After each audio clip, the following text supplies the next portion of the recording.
Pagkatapos ng jet ski joke ni Vice Ganda, umani po siya ng samot-saring batikos, mostly galing sa mga DDS. At nagbanta nga ang isa sa mga vloggers ni former President Digong na ika-cancel nila si Vice Ganda. Gaano ba naman naapektuhan ang subscribers o followers ni Vice Ganda? At may natuklasan po ako. Kaya naman pala ayaw ng mga DDS sa kind of humor ni Vice Ganda. Mas gugustuhin po nila ang comedy style ni former President. Magandang araw po sa inyong lahat. Naimbag nga aldaw kenyayo aming kakabsat and welcome back to my channel. Pinagmamalaki po ng mga DDS na nabawasan ng 1 million followers o subscribers itong si Vice Ganda sa kanyang Facebook page. Kasi mga 2 days ago, umabot na po ng 20 million ang subscribers or followers ni Vice Ganda. At ngayon kung pupuntahan yung page niya, nakalagay doon 19 million ang kanyang followers. So that is 1 million from 20 million. Pero kung susuriin mong mabuti at titignan mo yung page ni Vice Ganda, ang total po ng kanyang followers as of this posting is 19,808,090. So nabawasan po si Vice Ganda ng 191,910. Napakalayo pa po sa sinasabi ng mga DDS na 1 milyon na daw ang nabawas sa followers ni Vice Ganda. Tuloy nyo pa yan. Pabagsakin nyo si Vice Ganda. Kasi ayaw nyo yung kanyang brand of humor, di ba? Dahil ang gusto nyo, yung humor ng tatay ninyo. Silipin nga natin itong humor ni former president. Kasi itong mga DDS, pansinin nyo nung panahon ng presidency ni Digong, rumaratsada ang mura tuwing siya ay mag-i-speech. At mapapansin mo dun sa mga nanonood sa kanya, palakpakan, hiyawan, sigawan talaga. Tuwang-tuwa sila tuwing magmumura itong si Digong. Pero hindi ba nakakatakot yan? Yung mga naniniwala sa kasamaan ay masama na rin. Lalo na siguro dito sa mga Katoliko. Panoorin po natin yung unang video natin na sinabi ni former President. Challenge the Catholic Church. You are full of shit. At mabaho rin kayong lahat. Ayan, sinabi niya, I challenge the Catholic Church. You are full of shit. At mabaho din kayong lahat. Oh! Palakpakan ang mga supporters na Katoliko ni Digong. Hindi ba kayo nasaktan doon? Kayong mga Katoliko na supporters ni Digong. Tinawag na kayong full of shit. At mabaho daw kayong lahat. And yet, sinusuportahan niyo yung taong yan na dinadown kayo bilang Katoliko. Kasi ang pagkakaalam ko po, correct me if I'm wrong, Muslim po si former president. But just the same, natatanggap nyo yun? Kayong mga supporters na Katoliko ni Digong, sinabihan kayong, you are full of shit at ang babaho ninyo. O ay siguro yan. Yung mga supporters na Katoliko ni former president ang full of shit at ang mababaho. Kasi hindi naman po lahat ng Katoliko ay sumusuporta kay Digong. Pangalawang video natin. Sabi na sirado na ang Dewi. Sino dadating? Si Pope. Gusto kong tawagan na. Pope, putang ina ka, umuwi ka na. Yan po nung bumisita ang Papa sa atin. At dahil po sa kanyang motorcade, malamang makaka-traffic. Aba, hindi nagustuhan yun ni Digong. At ang gusto pa niyang gawin ay tawagan si Papa at sabihin sa kanya, ina ka, umuwi ka na. Kayong mga Katoliko na supporters ni Digong, kilala nyo naman siguro kung sino ang nire-represent ng ating Papa. If you trace the papacy, aabot po yan sa unang-unang naging Papa, si San Pedro, na itinalaga ng Diyos para mag-represent sa Kanya. Dahil nga po, umakyat na si Jesucristo sa langit. So, ang Papa ang nagre-representar sa ating mahal na Jesus. At para murahin ni Digong ang ating Papa, well, sa ibang religion po, hindi naman po sila naniniwala sa Pope. Pero siyempre, respetuhan po tayo. Wala pong bastusan ng relihiyon. Pero itong mga supporters ni Digong, aba ito ang tuwa pa. Talaga naghalakhakan pa sila nung marinig nila na burahin ni Digong ang ating Papa. Again, kayong mga Katoliko na supporters ni former President, natatanggap niyo yun? Ibig sabihin, pinagpalit na ninyo ang inyong pagkakatoliko sa pagiging panatiko ni Digong? So hindi po pwedeng kayo ay sumasamba sa Panginoong Diyos, kay Hesukristo, o sumasamba kayo kay Digong. Kasi sa inyong pagiging panatiko, nakalimutan nyo na ang inyong paniniwala, ang inyong pagkakatoliko. So kahit na murahin kayo that you are full of shit, murahin ang Papa who represents Jesus Christ, abay nakakakilabot na natatanggap nyo yan. O hindi pumasok sa isipan nyo yan. O namura niya ang ating Papa. Pati ba naman ang ating Panginoon Diyos ay mumurahin ni Digong? Who is this stupid God? Stupido talaga itong putang kung ganun. O nakita nyo? Sino daw itong Diyos na stupido? Who is this stupid God? Stupid talaga itong putang to. Natatanggap nyo yan? Minura ang ating Panginoon Diyos, and yet, bulag-bulagang kayong sumusunod kay Digong. Sabagay, wala akong pakialam kung gusto nyo sumunod. Dahil sinabi naman ni Digong, hihintayin niya kayong lahat sa impyerno at sa ginagawa nyong yan, siguradong sa impyerno kayo pupunta. Dahil ang sinasamba nyong si Digong, minura ang ating Panginoon Diyos, naniniwala kayo kay Digong, so it is as if nakiisa kayo sa pagmumura sa ating Panginoon Diyos. Who is this stupid God?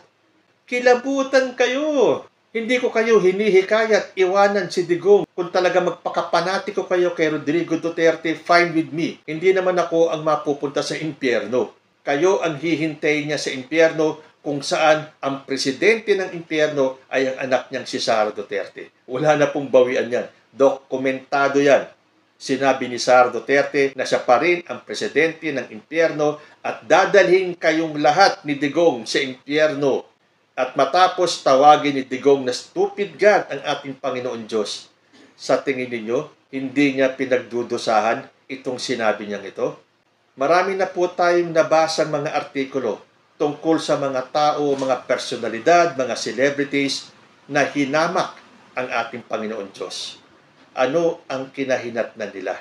So para sa akin, itong nangyayari kay former President Rodrigo Duterte, ang pagbabayad niya, ang karma niya sa ginawa niyang pagmumura sa ating Panginoon Diyos. Okay nang tawag niya tayong mga full of shit, tayong mga Katoliko, okay lang na sabihin mabaho tayo, okay din sigurong murahin niya ang ating Papa, pero direktang murahin mo ang Panginoon Diyos at natatanggap yan ng mga supporters niya. Anong klase kayong nilalang? Ito pa. Paano ka maka-concentrate na yung Diyos mo pinako sa krus? Nakakawala ng bilib. Ako ang Diyos tapos ipako mo ako? Putang ina. O ayan, sabi niya, paano ka makaka-concentrate na yung Diyos mo pinako sa krus? Ina, nakakawala ng bilib. Ako ang Diyos? Ipapako mo? Ina, nakita ninyo? Umuulan ng mura ang bawat sabihin ni former President.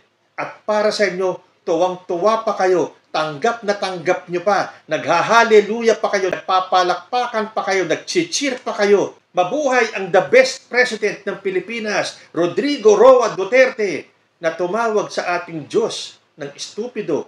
At ito, sasabihin niya na nakakawala ng bilib dahil ang Panginoon ng Diyos, pero nagpapako siya sa krus. Sino tayo para questionin ang kaalaman ng ating Panginoon? All of these are mysteries. Mga misteryo na malalaman lang natin kapag tayo ay napunta na sa langit. Unfortunately, for former President Rodrigo Duterte, as he claims himself, sa impyerno ang punta niya. So, hindi niya malalaman ang mga misteryong ito tulad ng sinasabi niyang si Jesus ang Diyos, pero ipinako siya sa krus. Former President Rodrigo Duterte is so full of himself. Kaya siya nalubog. Ang dami niyang mga testamento, ang dami niyang mga pahayag, mga statement na siyang nagpalubog sa kanya, na gagawing ebidensya sa ICC. Sa tingin ninyo, sa dami ng ating naririnig na kanyang pagmumura, minura ang ICC, sasampalin o makikipagbarilan o kung ano pa ang kanyang sinasabi. Ito yung sinabi niya tungkol sa ICC. Ang balita ko, may warrant daw ako pag... Hindi, totoo. Yung sa ICC or something. Matagal na akong hinahabol ng mga putang ina.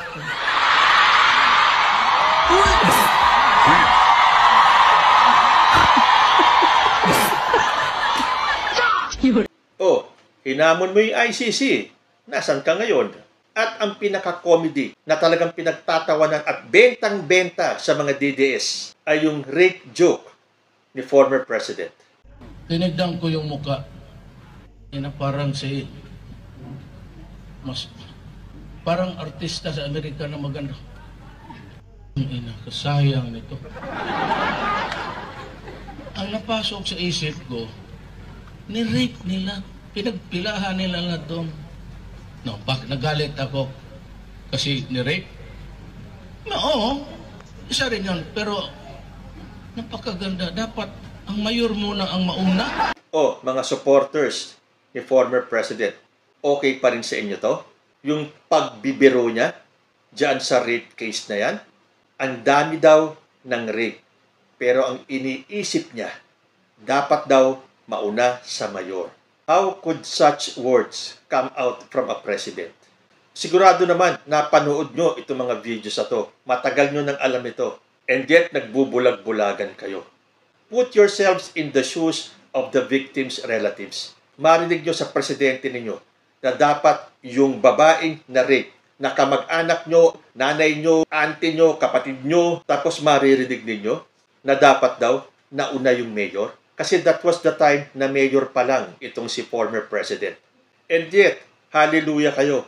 Nagtatawanan kayo. Tinatanggap ninyo lahat ng biro. Then meron akong napanood na isang matandang in-interview sa Dahig.